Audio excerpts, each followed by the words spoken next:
We are talking fashion, and I am so excited with my special guest, Sharion King. Welcome. Thank you. Thank you so much. Thank you for coming. I'm so happy that you're here. Well, actually, we're here at your home. Yes. So, this is super exciting. This is Storyteller's first interview at someone else's home. Usually, we do it at our own home studio, but today we're here with you in your home studio with all your awesome designs around us, and I'm just super excited to hear all about them and all about you in fashion. So, can you tell us a little bit about who you are? Who is Sharion King? Well, actually, Sharion King, that's my married name. But I am a Cornwell. Okay. And, excuse me, my family here in Grambling. I have an uncle and lots of this is like a home base for all of us. Okay. And so, Grambling is a home base for you. What all do you do? Who are you? Are you a designer? I know you do some alterations and things like that. So, can you tell us a little bit about that? Actually, I'm a lot of people wrapped up in one person. I'm a wife, mother, lady, minister, designer. I guess you can name it. Born and raised in Los Angeles. Grew up there, went to high school, all the schools and everything. After graduation from high school, I went to FIDM, which is Fashion Institute of Design and Merchandising, and this was around 1970. When it wasn't as big as it is now. Like everybody sees, it's got 3 or 4 different locations. I only had that one location in downtown Los Angeles. Atmosphere there, even back then, the teachers, the students, everybody was just, really wonderful. I had a great experience there. Awesome. I know when we originally talked, you were saying that you believe that you were part of that first graduating class Yes. from the design school. Yes, that was, when was that? May or June of 1970. I think it was 71 or 72. I'd have to look at my degree to see the right. Which is really cool. I remember talking to you. We were at a Black Creatives meeting, and I was like, I just think you're really interesting, and I would love to have you on the podcast because I don't know, you're just an awesome person. Like you said, you're a mother, you're a designer, you're all these awesome things. And so it's just awesome. I love it. It's like I'm sitting here with history. And so, so really though, to be able to be a part of a first graduating class, it's really cool because when you think about it, especially it's not, first graduating class in like, with mathematics or English or like your what you would consider to be norms, but for it to be in fashion, which is awesome, and I feel like fashion is definitely a part of history, and it helps to mimic history and market, and so I think that's really cool. So how did you get from Los Angeles, graduating from that design school all the way here to rural Grambling? It's life. I call it life travels. Because, being young like that, I was in the early 20s, like I said, I've had various jobs, positions and things like that. So, and then to my personal life, took me from LA to Washington State, and then from there to the East Coast, and then back here to this area, and then back and forth from here to Los Angeles on, different occasions and things like that. So it's been kind of like a whirlwind, I guess, experience for me. I wouldn't change it for anything. In the process of my travels, my son was born. I have a son and a daughter. Okay. My son, he's in his late 30s now. But he was born in Los Angeles. And then my daughter, on one of my travels, she was born in Washington State. Okay. She was born in Washington State, again, a small town called Longview. And it was a sister town to Kelso. They were right next to each other. So, but my daughter was basically raised here in Louisiana. Mm-hmm. She went to preschool, kindergarten, all that here. Yeah, I was a member of this women's group, and we were having I think it was an annual thing, like a dinner during the holidays, and the theme was Gatsby or the 30s or something like that. Yeah. So I went to this one shop, and I told the lady what I was looking for, something, you know, reminiscent of the 20s and 30s and some type of wear. She hit it right on the spot. She brought out, or I saw, excuse me, saw this dress. It was all beaded. Matter of fact, I still have it. Matter of fact, this bronze dress is a replica of it. I just kind of borrowed the pattern, but it was very simple. Yeah. It had like a self fabric belt. I mean, this thing was all beaded. Yeah. So it was basically very heavy when I put it on. And it already matched, like jewelry I already had. I said, oh wow, this is it. So, and I bought that, and I wore that to that affair. I made a little head thing with a ostrich feather, and everybody was like, oh, where'd you get that? But it turned out really great. Which is awesome. Yeah. And so when did you start making your own custom designs? I've always done that. When I graduated from school, you know, you have a class where, you know, you make your patterns, you have your sketching and all that kind of stuff. It's always been there for me. And in my head, you know, I see pieces instead of like a whole garment. Yeah. Like your t-shirt you have on, like I see the sleeve and I see the body of the t-shirt, the front and the back. I see the actual like cut, you know, what it is. And people, when I say that, people think, oh God, she's kind of weird. But no, I just see, you know, shapes and things, and I can put those shapes together and make an outfit. And I love that. I think that is what I think the true definition of a creative is.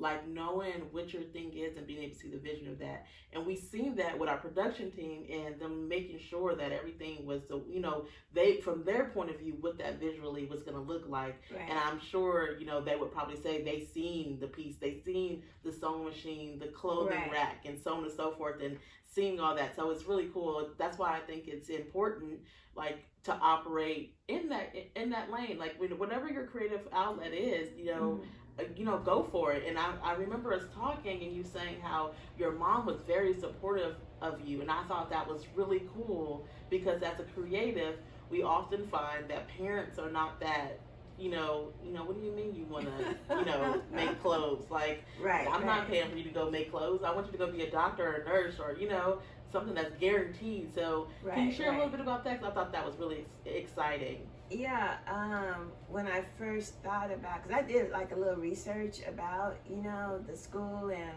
you know, what it was all about, and also like designing and stuff. My mom, she knew I had some type of gift. Because very young on, I was making doll clothes.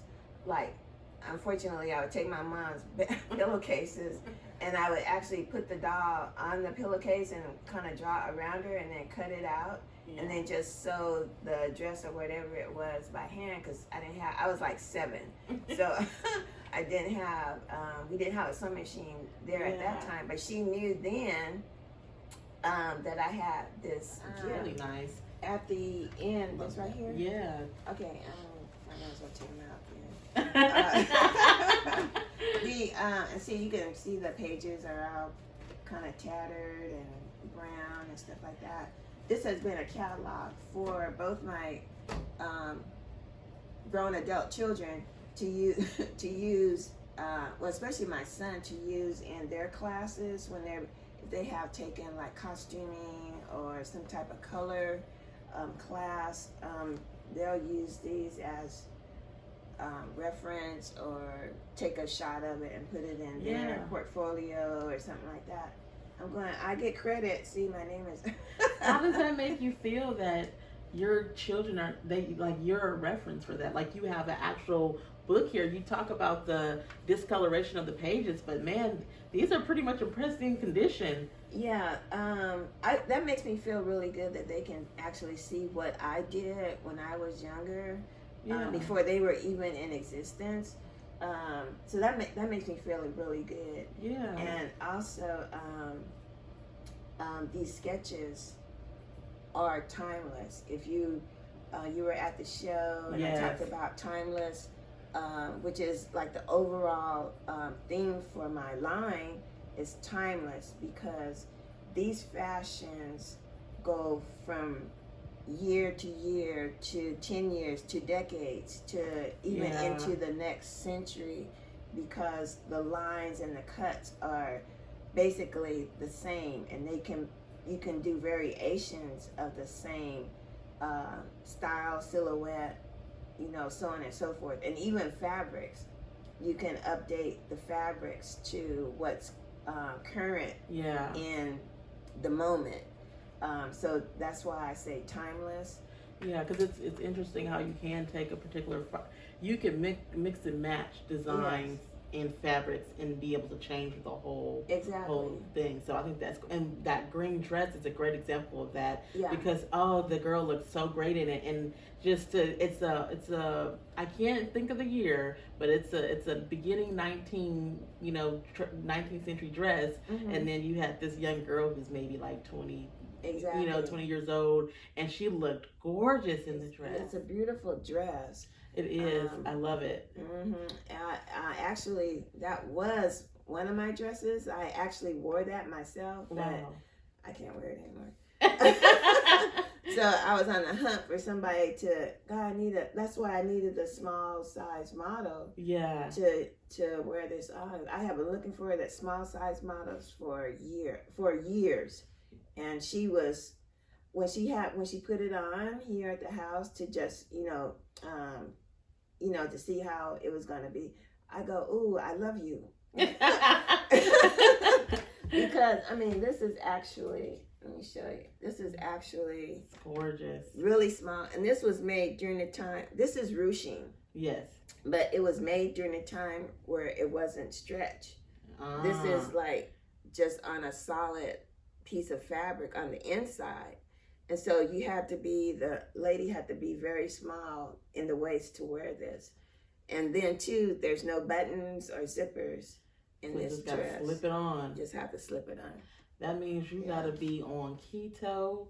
You have to be on you just on an air diet to eat that Beyonce diet, when she was saying how she's just been eating apples, apples and oranges and vegetables. Today, for somebody to wear this, but like I said, back in the day, I was such great pieces. I know one thing I do want to make sure we capture is eventually you showing us some of your man pieces. So I love those shirts, and I love the jackets, and which the alterations that you've done with some of those items. So have you always done male and female, or was male fashion a little bit newer to the game for you? I've always wanted to do male fashions. I don't know why. I think it just intrigued me more. Wow. Because there are a lot of women designers, and everybody does women's stuff, but nobody really does the man thing. And that kind of always started making the tie with a little hoop around, like a semicircle around the back, to actually fit the neck. Wow. And I did a few of those. That was for my dad. I didn't try, and he was like my model at the time, but I didn't try to go out with that. But yeah, he really liked those, because he was like 6'1", about 210, something like that, and he had a big neck. So I'm my model. So, but that was really fun too. But this outfit, and I used to have these outfits, and I think even at the end of that show, I sold a couple of outfits from it. But during the process of the years, parents had kept everything like in a trunk, and the trunk got destroyed. So I don't have these pieces, but I do have this picture here of the model actually wearing this outfit right there. And I do have the vest. There's a vest that goes over this. I still have that. It's still intact. I can't wear that either. But is that this red vest? It's a red vest. No, it's actually it's this plaid, and then the front is a zipper closing with a solid yellow piece and a solid red piece. It looks like something that you would buy today.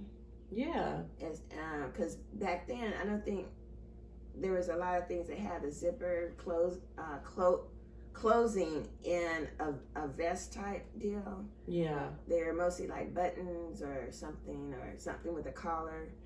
But the vest actually just went over the front of this because there was a collar right here on the top of this. This is a jumpsuit. I kind of seen that. In the picture, you can kind of tell that it's kind of one. Yeah, it's all one piece, and the back is basically out. I don't know why I do that, but I'm either doing back outs completely or partial, or the knitted front where it's just flat.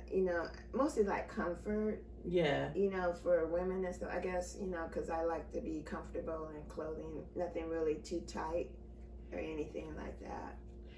Well, I have a friend who's a fashion designer as well, and she always says how fashion is an outward expression of who we are inside. And so from the runway show that we recently seen last Thursday, I would notice that you would see this beautiful, like, it would be like elegant, or it would seem simple and comfort, but then when you would see that peekaboo of the back, or you would see of the upper back or the lower back, or just entirely, it added that like oomph to it, that flair, that sensuality to it. I thought that was really cool, because I think sometimes as women we do want to be comfortable. We want our bras off, we want to be free, but we want to be cute and at the same time. Yeah. And so, like, how do we do that and not look like a bum? And I feel like your designs and the way that you thinking about that, I think that it's really cool, not just thinking about what's gonna look nice. And my same friend always says how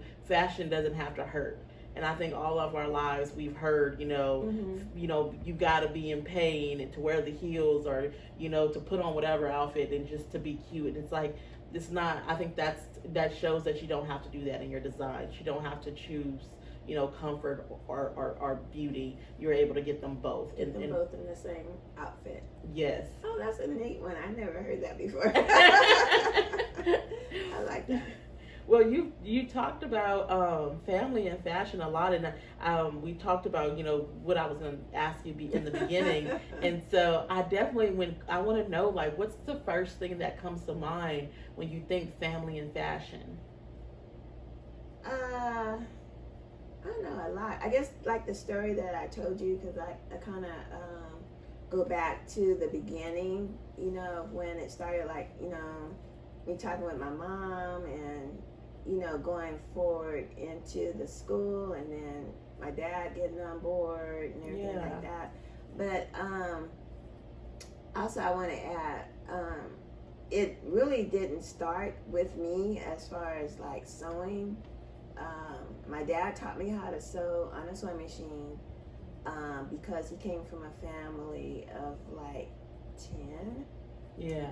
And 2 of his sisters, they also sewed. They worked for a sewing factory that was here in Grambling, like many years ago. And so whenever I would come down here, my 2 aunts, we would get together and we would talk material, sewing, and all that kind of stuff. That was kind of neat. So and they would ask me questions, and I would ask them questions about like different techniques and things like that. And I guess that where you can tie in family, with this this top right here, which is like straight across here. I know you've seen the tops that come straight across the shoulders, and then either they have a short sleeve or they're straight. Yeah. Okay, so I wanted to do the same silhouette here, make it fit here, but have billowy sleeves with a little cuff. Yeah. And that's what, let me see, this one, where is it? This one is. That's where this one comes in at. That's nice. That's a nice piece. And then the back is like this lace. Again, and that it's supposed peekaboo. to, yeah, it's supposed to fit and give you the comfort because the fabric is soft. This is soft, nothing tight and binding. Yeah. It's always comfortable. Freedom. Yeah. And you can wear it, you know, with undergarments or not. So I did it out of this stretch lace. And it was in the show too. It's right here. This dress right here. That's pretty. And then when I had it on the form, it was kind of halfway done. Yeah. And my daughter came through and I said, how do you like that dress? She looked at it and she said, I don't like it. It's not finished.